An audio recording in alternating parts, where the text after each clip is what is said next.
아무렇게나 한다. 그렇지만 한다. 나는 무얼 해도 아무렇게나 한다. 실용적인 목적이 없어도 되고 남들을 이길 필요도 없다. 하는 것이 목적이기에 실패하거나 못하는 건 없다. 하다가 말아도 괜찮다. 그래서 별로 신중하게 생각하지 않고 일단 하고 본다. 걱정하지 않고 행동으로 옮긴다. 그렇게 사는 게 나의 삶이라고 생각하니까.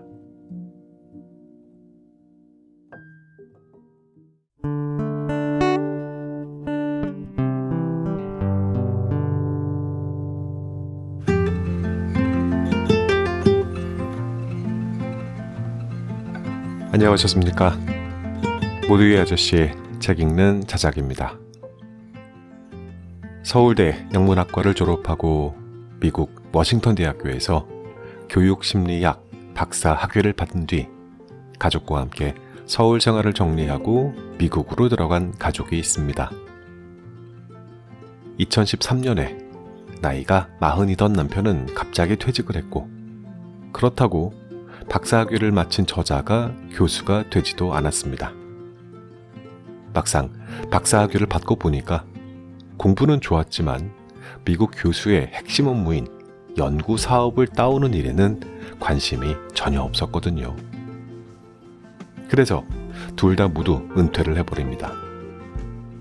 그리고 그들은 시애틀에서 1시간가량 떨어진 작은 마을의 오래된 집으로 이사를 합니다.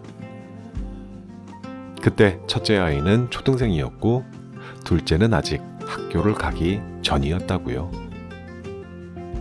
그들은 즐거울 만한 일만을 통해서 돈을 번다라는 원칙이 있습니다.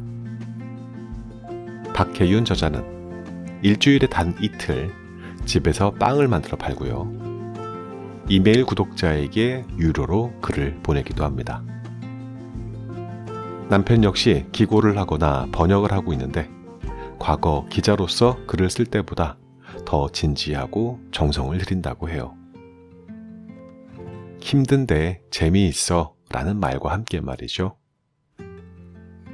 정기적인 임금 노동에 종사하지 않고 하고 싶은 일만 하면서도 생존할 수 있을까? 의구심으로 시작했는데 벌써 7년이 되었고 아직은 괜찮다 라고 말하는 가족입니다. 열심히 일한 그대, 어디론가 떠나라 라고 했었던 광고 카피 문구 기억나십니까? 이건 그야말로 열심히 일했던 우리들이라서 인생에 보상을 주어야 하니까 여행이라도 가서 노는 것에 돈을 써야 하는 것이 옳지만 이들에게는 열심히 일함 자체가 없기 때문에 노는 것에 써야 할 돈이 필요하지 않았다고도 합니다. 도서관에서 빌려 읽었는데 아무래도 안 되겠어요. 이 책은 내 옆에 오래 있어야겠다 싶어서 이북으로 또 구매를 해두었습니다. 아마도 서너 번은 어쩌면 더 자주 읽게 될 것 같습니다. 삶은 성공과 실패로 평가되는 것이 아니라고 합니다. 어디에 있든 어떤 방식으로 살든 나만의 방식으로 삶을 음미하는 법에 대해서 말하고자 했다는 저자의 이야기. 지금부터 시작해 보겠습니다. 오늘도 끝까지 함께 해주십시오.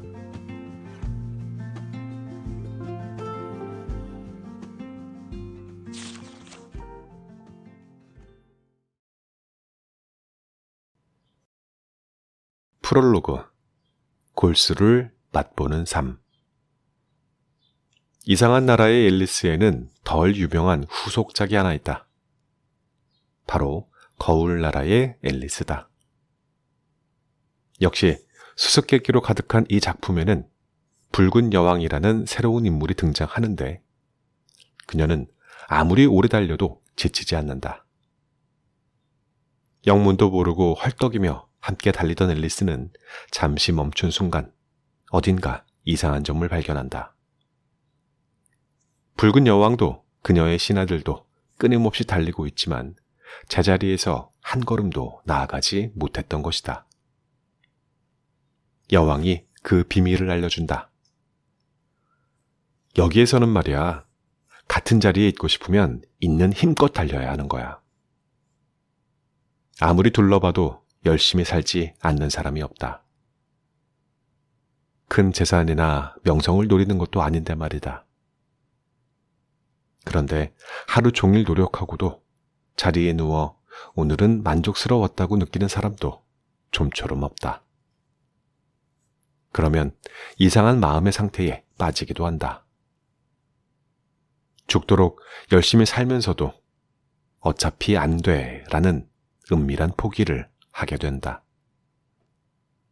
있는 힘껏 달리면서도 그 마음에는 희망이 아니라 체념이 자리 잡는다. 다들 이렇게 사는 거야. 어쩔 수 없어. 이런 이상한 포기 상태에서 탈출하고 싶다면 어떻게 해야 할까? 붉은 여왕은 말한다. 이곳에서 어디로 가려면 최선보다 2배는 빨리 뛰어야 해.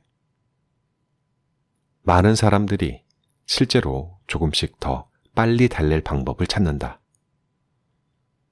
잠을 줄여보고 점심시간을 쪼개보고 출퇴근 시간도 활용한다. 그러나 열심히 사는 것과 의미 있게 사는 것은 다르다. 소로의 월든에서 내가 가장 사랑하는 대목이다. 나는 삶의 깊은 곳까지 내려가 삶이라는 녀석의 골수를 전부 빨아먹고 싶다. 스파르타인처럼 굳건하게 삶을 살아내요. 삶이 아닌 것들을 전부 깨부수고 기다란 낫을 넓게 휘둘러 삶이란 것을 바싹 깎아내고 삶이 도망가지 못하도록 구석으로 몰아 더 이상 줄어들 수 없을 만큼 작은 핵심만 남도록.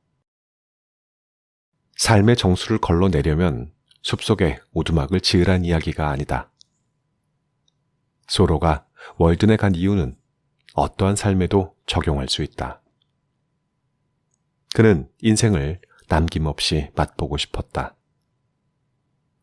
그 어떤 경험도 감정도 철저히 자신의 것으로 만들고 싶었다. 그 모든 것이 삶이기에 성공이냐 실패냐는 중요하지 않았다. 그것이 삶의 골수를 빼먹는 그만의 방식이었고 그의 삶의 의미를 만들어 주었다. 나도 내 삶의 골수를 맛보고 싶었다. 나만의 의미와 이야기를 발견하고 싶었다. 그러나 나 자신의 나다움이 무엇인지 아는 것은 꽤나 공이 드는 작업이다. 그런 삶의 독특성, 의미, 재미를 주목하고 찾아낼 사람은 우주에 나 한 사람밖에 없다. 섬세하고 주의 깊게, 너그럽게 천천히 들여다봐야만 보인다. 내게 시골은 이런 생각에 마음껏 빠져 있을 만한 넉넉한 공간과 시간, 그리고 적은 생활비를 의미했다. 내가 시골 생활에서 사랑하는 것은 넓은 땅을 대체로 눌리면서 받는 가슴이 확 트이는 느낌이다. 텃밭도 가꾸고 숲의 생태를 공부하면서 원주민이 채취했던 식물들을 먹기도 했지만 큰 농사를 벌이거나 동물을 기르지 않았다. 야생에 집이 침범당하지 않을 정도만 최소한의 관리를 하며 조용히 고립을 즐긴다. 새삼스럽게 이웃들과 교류하며 일을 벌이지도 않고 가족들과 시시콜콜한 이야기를 주고받거나 몽상에 빠지거나 그때그때 스스로의 욕망에 항복하며 삶의 재미를 느낀다. 이렇게 살아도 되나? 잘 모르겠다. 그렇게 살고 있을 뿐이다.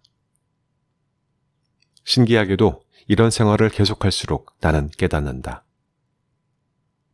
이토록 외진 곳에서 살아도 사회와 나는 깊이 연결되어 있으며 이런 자유를 누리는 일 역시 자본주의 하에서 가능하다는 것을.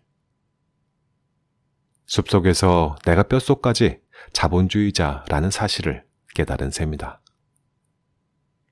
나에게 소중한 것이 무엇인지 정확하게 알고 있다면 자본주의는 내 멋대로 살아가기에 가장 좋은 제도다. 어디에 있든 어떤 방식으로 살든 나만의 방식으로 삶을 음미하는 법에 대해 말하고 싶었다. 모두가 자신의 일상에 갖고 있는 위대함을 남김없이 케어받으면 했다. 우리에게는 생각보다 많은 자유가 있다. 어차피 사는 건 이런 거야. 그런 포기만큼은 내 삶에서 절대 용납하지 않겠다는 것이 바로 인생의 골수를 남김없이 먹겠다는 소로의 말에 담긴 의미일 것이다. 그렇게 내 삶이 성공과 실패로 평가되는 것이 아니라 내 것이 되고 나만의 이야기, 나만의 의미, 나만의 배움이 된다. 그 삶을 예민한 시선으로 발견해내는 방법을 이 책에 담아봤다.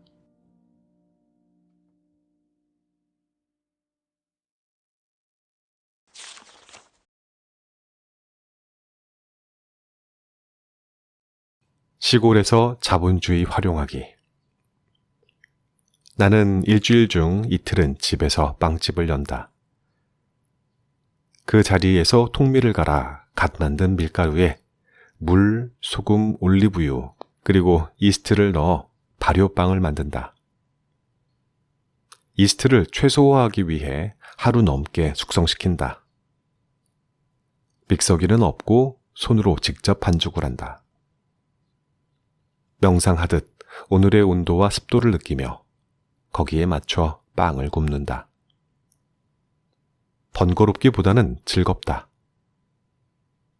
이런 빵을 처음 굽게 된 것은 빵 공부를 하며 통밀이 가는 즉시 산화가 된다는 것을 알고 나서였다. 밀 배아의 지방 때문인데 그래서 배아를 분리한 후 흰 밀가루가 주류가 됐다. 직접 간 통밀가루로 만든 빵은 맛도 고소하지만 몸도 편하게 받아들인다. 그래서 기왕 만들어 먹는 거 팔 수도 있으면 좋겠네 하면서 빵집을 시작했다. 그래서 장사가 잘 되느냐고? 보통 하루에 2사람, 많으면 3사람이 온다. 내 빵집의 목표를 되새겨준 건 맥도날드였다. 예전에 패스트푸드와 콜라가 건강에 주적으로 몰리면서 맥도날드 매출이며 주가가 폭락했던 시절이 있었다. 사람들은 맥도날드가 곧 망할 거라고들 했다.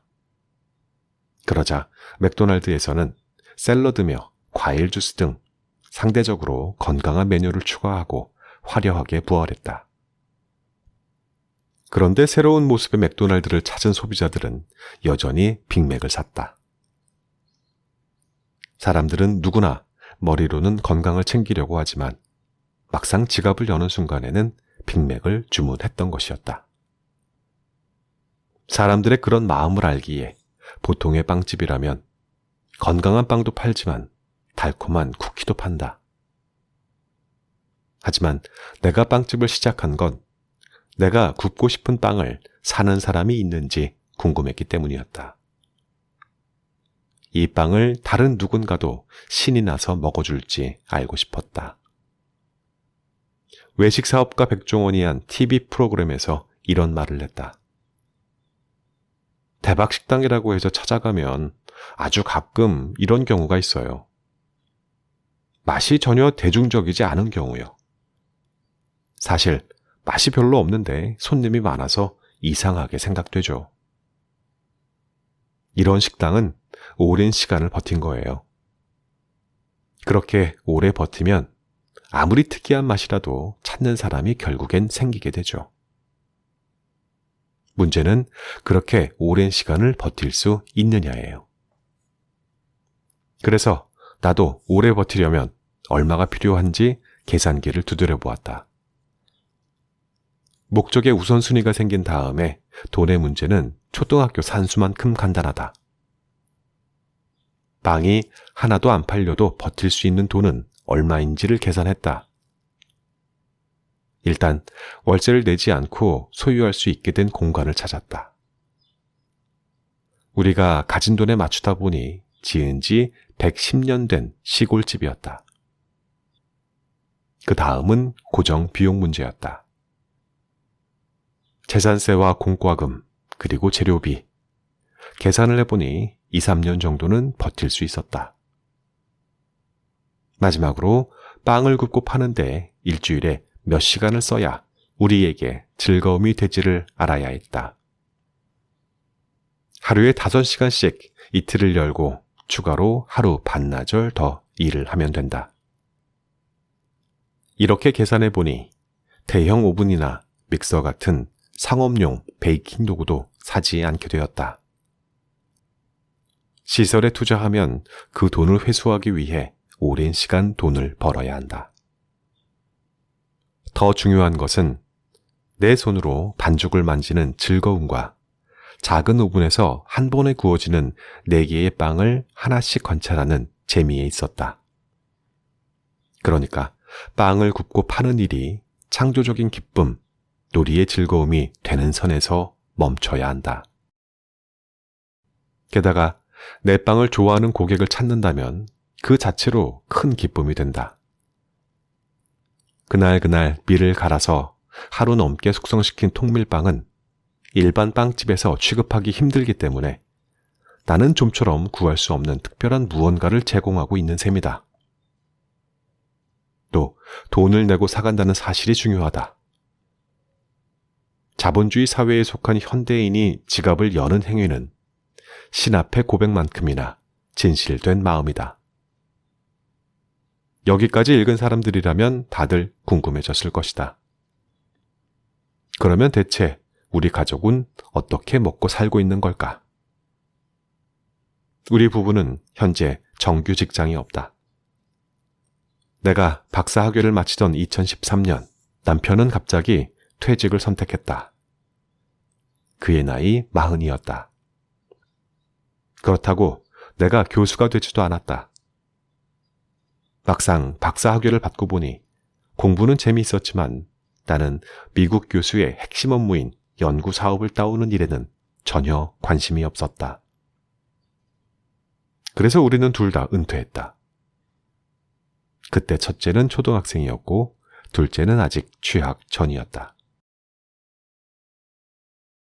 은퇴나 시골 생활을 준비했던 것이 아니었다. 쓰기만 하고 살아도 될 만큼 돈을 모아둔 건 절대 아니었고, 그렇다고 자연 속에서 자급자족 경제를 읽어보자는 거창한 목표도 없었다. 단지 우리는 전과 같은 모습으로 일하기 싫었다. 그래서 의뢰의 은퇴 생활은 하나의 실험이 됐다. 정기적인 임금 노동에 종사하지 않고 하고 싶은 일만 하면서도 생존할 수 있을까? 불가능하다면 그때 복귀하기로 했다. 그리고 더 적은 생활비로 살 수 있는 곳을 찾아 시골로 온 것이다. 그리고 7년. 아직 괜찮다. 그렇다고 나나 우리 가족이 자본주의에서 독립했다는 건 아니다. 오히려 자본주의가 줄 수 있는 가장 좋은 것들을 취하며 살고 있다. 평범한 개인이 아무리 덜 쓴다 한들 삶을 충만하게 하는 일만으로 채워진 일상을 살 수 있게 해준 것은 인류 역사상 자본주의밖에 없었다. 우리에게는 좋아하는 일을 할 시간이 있다. 책 읽고, 글 쓰고, 가족과 시시콜콜한 이야기를 하면서 웃고, 만나고 싶은 사람이 있으면 당장 만날 수 있는 시간이 자본주의의 엄청난 생산성이 무르익기 전 단지 굶지 않고 살기 위해서 전력을 다해야 했던 시대에는 소수의 귀족에게나 허락되었던 것이다. 이제는 제목을 떠올릴 수 없는 어느 책에서 읽었던 일화가 있다. 미국의 어떤 인류학자 부부가 오지로 현지 연구를 하러 갔다. 그들은 서양 연구자들이 원주민을 착취한다는 비난을 의식해서 자신들도 정직한 노동을 하고자 현지인과 같은 생활을 하기로 결심했다. 부부는 매일 몇 시간을 걸어서 물동이에 물을 가득 싣고 와야 했고, 불씨를 꺼뜨리지 않기 위해 하루 종일 주의를 기울여야 했고, 야생에서 먹을거리를 채취하고 손질하고 저장해야 했다. 이런 생활을 한동안 이어가며 그들은 연구 기록을 남기고 논문을 쓰고 연구기관에 제출할 각종 서류 준비할 시간은 영원히 없으리라는 사실을 알아차렸다. 부부는 이때부터 원주민들에게 돈이나 본국에서 가져온 물건들을 제공해 생활하며 연구를 위한 시간을 확보하기 시작했다. 원주민을 공부하려던 부부는 그들의 창조적인 연구 활동이 개인의 것이기 이전에 자본주의 체계에 속한 것임을 깨달았다. 우리 4인 가족은 비교적 적은 돈으로도 굶주림과 거처 같은 1차적인 생존 문제가 해결되는 사회에 사는 이점을 한껏 누린다. 서울에서라면 방 한 칸 구하지 못할 돈으로 산 허름한 미국 시골집에 살면서 무척 단순한 식생활을 한다. 돈을 많이 벌 필요가 없기에 돈과 즐거움이 하나 된 삶의 방식을 만들 수 있었다. 한마디로 우리가 즐거울 만한 일을 통해서만 돈을 버는 것이다. 그 자체가 목적이 아닐 때 돈은 우리의 내밀한 욕망과 감정을 표현하고 사람과 사람을 연결하는 수단이 된다. 이메일 구독 서비스도 누군가 내 글을 읽기 위해 돈을 지불했다는 사실에 커다란 기쁨을 느낀다. 사적인 사고와 경험을 녹여내 누군가에게 돈을 지불할 만한 가치가 있는 글로 만드는 일은 돈을 버는 행위이기도 하지만 나를 표현하는 창조 행위이기도 하다. 남편 역시 기고하거나 번역을 하기 위해 밤을 새우는 날들이 자주 있다. 기자로서 글을 쓸 때보다 더 진지하고 더 정성을 들인다. 기자일 때에는 업무의 연장이라며 술도 마시고 만나기 싫은 사람도 만나야 했는데 지금은 진짜로 쓰고 싶은 글에만 에너지를 집중한다.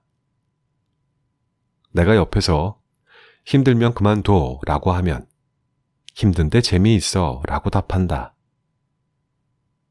남편이 기자를 할 때에는 그렇게 쉽게 그만두라고 말하지 못했다.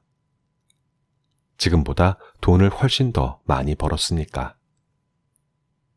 대신 노는 것, 소비하는 것은 별개였다. 이메일 구독 서비스나 남편의 기고 활동을 쉽게 그만둘 수 있는 것은 돈을 적게 벌기 때문인데 대신 따로 놀거리를 찾아서 시간과 돈을 쓸 필요가 없다. 이제 우리의 일상은 인내하며 생산하는 것과 소비하는 즐거움으로 나뉘지 않는다. 생산을 하면서 즐거울 수 있는 일을 한다. 우리 가족의 경제 활동의 기준을 생각해 봤다. 동물적인 생존을 해결한 후에는 무엇을 하고 싶을까? 생산 과정에서 부품이 되거나 소모되는 게 아니라 생산 과정을 놀이로 만들 수 있을까? 돈을 버는 과정이 나를 나답게 하는 창조의 행위가 될 수 있을까? 우리가 이 답을 찾으리라 기대하지는 않는다. 이런 질문을 던지며 살아가는 것뿐이다.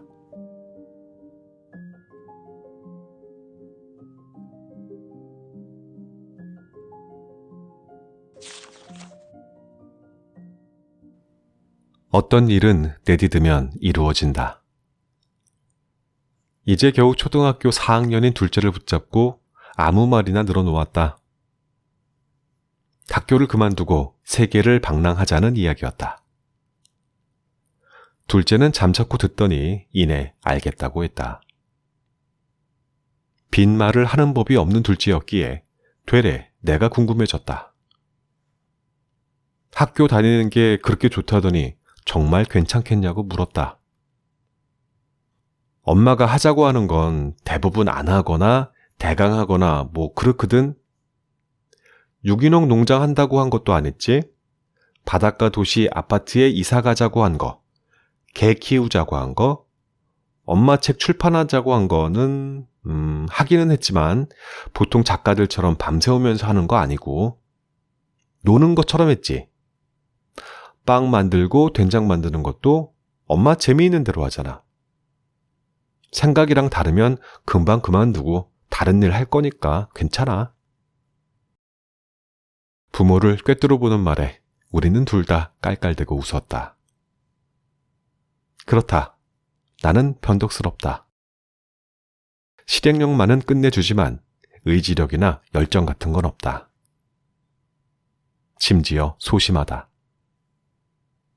무모한 짓들을 해치우게 되는 건 진지하거나 용기가 있어서가 아니다. 다른 시각과 태도 때문이다. 의미보다는 방향을 정한다.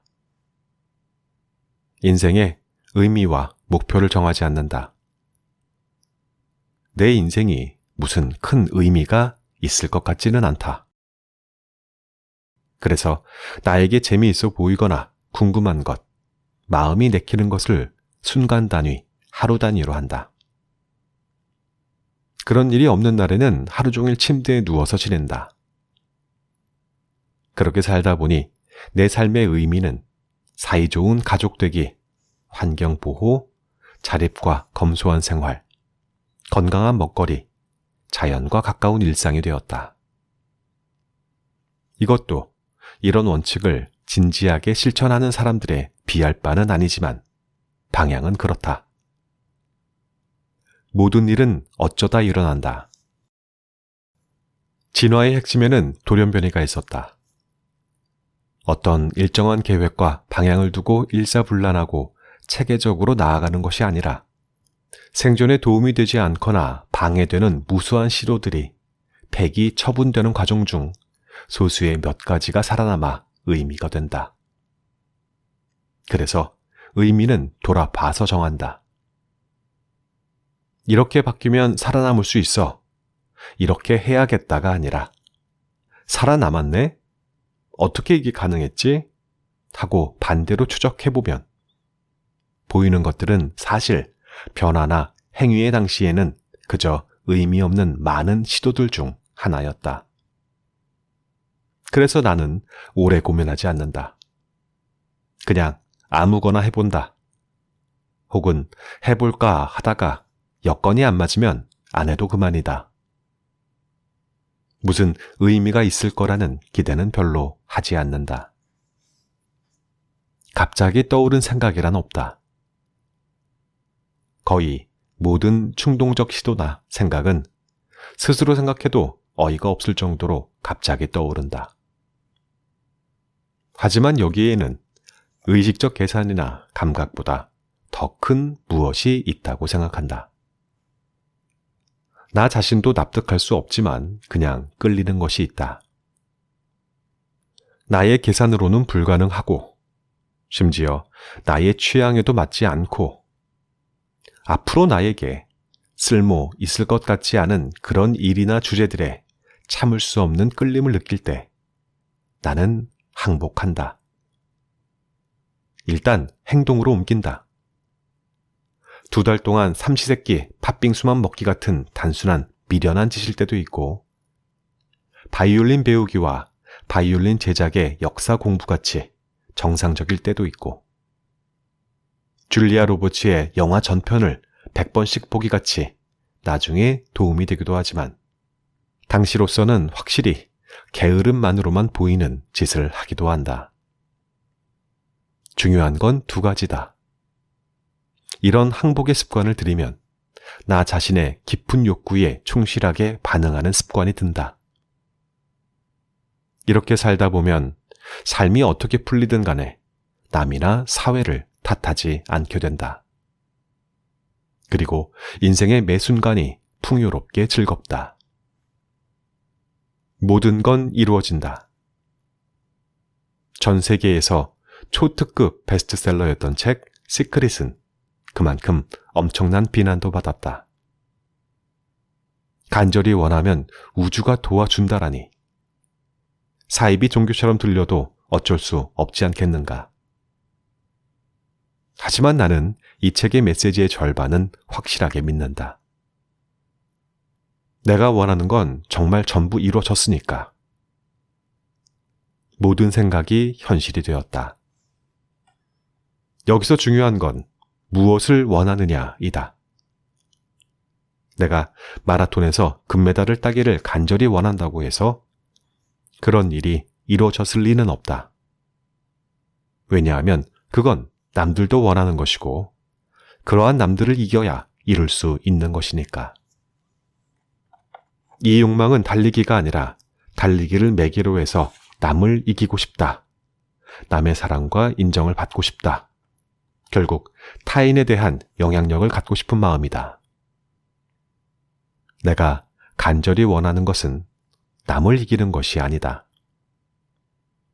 남 보기에 아이를 잘 키우거나 화목하고 모범적인 가족을 만들고 싶은 것이 아니라 그냥 아이를 키우고 싶었고 그냥 가족이면 됐다. 목표가 없는 것과도 연결이 된다. 그냥 달리고 싶었던 거라면 운동화를 신고 내딛는 순간 소원이 이루어진다. 나를 묶어두지 않는다. 나는 어떤 일에도 100% 최선을 다하지 않는다. 무엇이든 처음 시작할 때 항상 생각하는 것은 쉽게 빠져나올 수 있는 길이다. 취미 생활을 할 때에도 장비를 먼저 준비하지 않는다. 회사에 다닐 때에도, 박사 공부를 할 때에도 갑자기 그만두어도 억울하지 않을 정도로 대충 한다. 다음에 할 일, 내일 하고 싶은 일을 하기 위한 에너지나 돈이 항상 남아있기를 바란다. 그것이 내 인생관이다. 나는 나 자신의 삶보다 더 중요한 건 없다고 생각한다. 최선을 다한 끝에 지쳐버려서 다른 일은 하고 싶지 않게 되는 것도 싫고, 좋아하는 사람과 시시한 농담을 주고받는 즐거움을 놓치기도 싫다. 그리고 어떤 일이고 지겨워지거나 멈추고 싶을 때 언제라도 그럴 수 있는 자유도 나에게는 아주 중요하다. 이 가치들이 중요한 만큼 세속적인 욕망은 약하다. 배수의 진을 치지도 있는 힘을 다하지도 않았으니까 성공으로 보상받아야겠다는 생각도 안 든다. 이미 실행한 사람들의 경험을 산다. 인간의 아기는 침팬지보다 머리가 나쁘다. 침팬지도 남들이 하는 것을 보고 학습을 한다. 그런데 무엇이 인간을 배움의 기계로 만드는 걸까? 침팬지의 학습은 복제이고 인간의 아기는 공감이다. 침팬지가 돌로 견과류를 깨먹는 것을 배우면 침팬지에게 학습은 딱 거기서 끝이다. 하지만 인간의 아기는 남이 하는 걸 보면서 그 상황에 있는 그 사람에게 자기 자신을 대입시킨다. 이 차이가 왜 중요할까? 남이 견과류를 먹고 있는 즐거움, 두리번거리면서 찾을 때의 절박함, 깼을 때의 기쁨, 혹은 실패했을 때의 실망감. 그 모든 것을 마치 자기가 직접 하는 것처럼 느낀다. 그렇게 되면 인간의 아기는 돌과 견과류를 넘어서 더 많은 것들을 자기의 상황과 맥락 안에서 발전시킬 수 있다. 그래서 인간의 배움의 양은 기하급수적으로 늘어난다. 내가 파스타를 만들고 싶다고 생각하는 것은 그저 파스타를 만들기 위한 것만은 아니었다. 이탈리아의 땅과 기온에서 나는 밀을 거둬 파스타를 반죽하고 빚었던 역사 속으로 들어가고 싶었다. 레스토랑에서 파스타를 만들 일은 없겠지만 자연과 사회와 사람이 역동적으로 만들어낸 파스타의 문화가 궁금했고 그에 따른 맛과 욕망과 방법과 기구 그리고 그 조화도 알고 싶었다. 이렇게 배울 때 이미 경험한 사람들의 지식과 문화를 빠르게 압축적으로 익힐 수 있으며 무엇보다 나라는 사람의 독특함과 인간의 보편성을 함께 즐길 수 있었다. 그것이 배움의 즐거움이다. 이런 종류의 쾌락은 먹고 자는 즐거움이나 인간에게 근본적이고 본능적이다. 아무렇게나 한다. 그렇지만 한다. 나는 무얼 해도 아무렇게나 한다. 실용적인 목적이 없어도 되고 남들을 이길 필요도 없다. 하는 것이 목적이기에 실패하거나 못하는 건 없다. 하다가 말아도 괜찮다. 그래서 별로 신중하게 생각하지 않고 일단 하고 본다. 걱정하지 않고 행동으로 옮긴다. 그렇게 사는 게 나의 삶이라고 생각하니까. 이렇게 나만의 시각과 태도로 산다고 해도 인생에는 여전히 의문이 많고 결정해야 할 일도 많다. 다만 그 의문들이 두렵기보다 흥미롭게 느껴진다. 둘째는 과연 무사히 중학교를 다니게 될까? 세계를 부유하며 바구니를 짜고 우유도 짜고 각종 해산물도 말리고 그림 그리고 희귀한 언어를 배우며 살게 될까? 코로나 때문에 이런 생각도 하게 됐다. 꽉 채워 1년이나 학교는 하루도 안 갔으니까. 코로나의 대유행을 겪으며 우리는 좀 더 용감해졌다. 코로나가 시작되기 전까지 누구도 이런 세상을 예상하지 못했다. 예상을 하건 안 하건 삶은 계속된다. 그것이 우리에게 허락된 자유이다.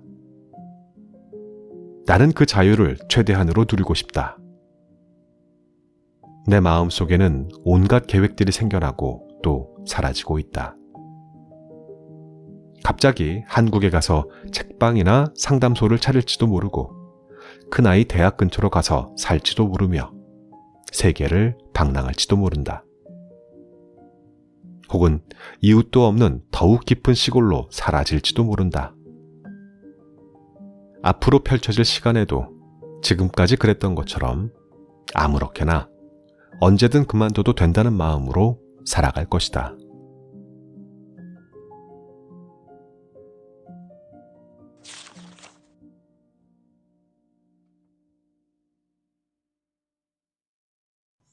끝을 보며 지금을 사랑하다.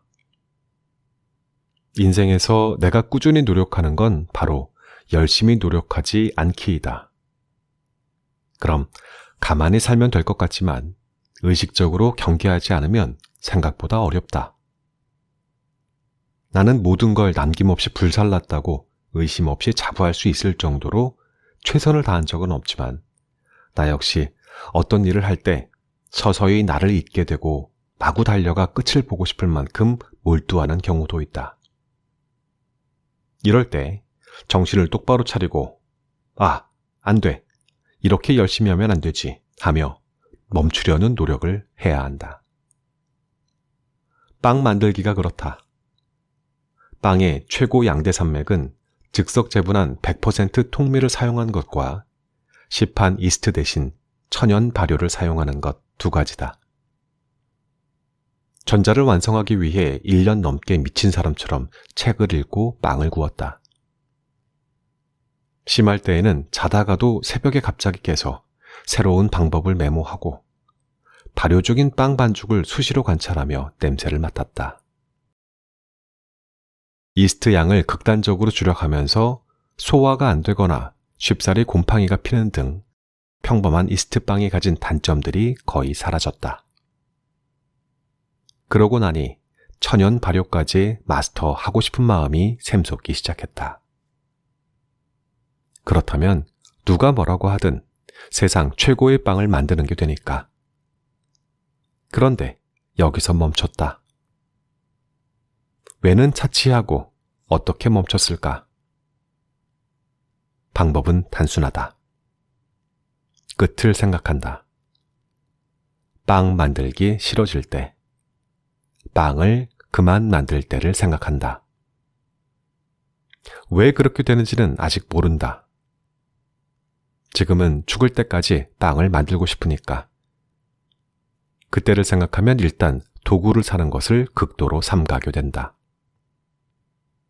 마찬가지로 천연 발효 기술까지 배우고픈 마음이 잠잠해진다. 언제든지 빵 굽기를 그만둬도 미련도 귀찮은 뒷정리도 없는 상태로 머물 수 있다. 내게 미니멀리즘이나 소비 줄이기가 쉬운 이유도 마찬가지이다. 새 물건을 사고 싶거나 필요할 때 내가 가장 고민하는 것은 돈이나 쓸모가 아니다. 물건의 끝을 생각한다. 버리고 싶어질 때 어떻게 처리할지 상상한다. 소파나 식탁 같은 큰 가구, 텔레비전을 사지 않는 것도 버릴 때 혹은 이사할 때 귀찮기 때문이다. 욕구 자체가 나를 힘들게 하는 게 아니라 욕구가 어떤 선을 넘어서도 계속됐을 때가 힘들다는 것을 살면서 배웠다. 시험 공부가 힘든 게 아니라 시험을 잘 보지 않으면 큰일 날 것 같은 생각이 힘들었다. 빵 굽기도 새벽부터 밀가루를 반죽하고 낮밤으로 반죽을 주시하며 만드는 게 힘든 게 아니라 최고의 빵을 욕망할 때 힘들다. 돈을 못 벌어서 힘든 게 아니라 돈이 언제나 부족할 거라는 미래의 전망 때문에 더 힘들다. 이런 원리는 불교 관련 책이라면 어디에든 실려 있다. 하지만 나처럼 고행을 하기 싫은 사람에게 맞는 실천 방법을 찾기란 쉽지 않았다. 마음을 비우라니. 마음 비우기 싫었다. 그래서 방법을 바꿔보았다. 고민이 스밀 때마다 스스로에게 질문했다. 지금은 실컷 마음껏 내키는 대로 해도 좋아. 하지만 언젠가는 버려야 하고 실증이 날 거라고. 그때는 어떻게 하지? 이런 질문을 하면 때로는 울적해진다. 온 가족이 누워 쉴 수 있는 푹신한 소파를 발견했는데 그 앞에서 언젠가 죽을 때 누가 저런 짐을 처리할지 고민하니 말이다. 그때그때의 욕망에 충실해야 하는 게 아닐까. 최선을 다해보고 싶다면 그렇게 하면 되는 거 아닌가. 그런 생각도 물론 든다. 동시에 현재 내 욕망이나 집착이 무척 소중해진다.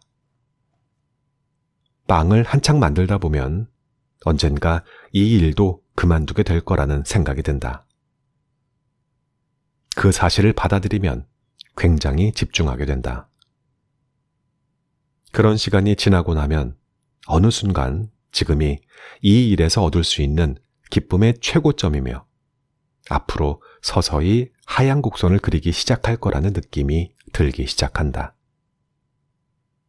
이렇게 나의 욕구가 이끄는 한에서 임계점까지 갔다가 그 쾌락이 끝나는 지점에서 나는 미련 없이 그만둔다. 그러다 보면 나의 경험들은 대부분 온전히 나다운 것으로 채워진다. 나의 욕구와 욕망의 방향과 강도를 확인하는 과정을 지나온 것이니까. 인간은 순간을 살 수밖에 없지만 동시에 끝을 상상할 수 있는 유일한 동물이라고 한다. 그래서 괴롭기도 하지만 그렇기에 삶의 충만함을 이해할 수 있는지도 모른다. 나는 끝의 아름다움을 그렇게 이해한다.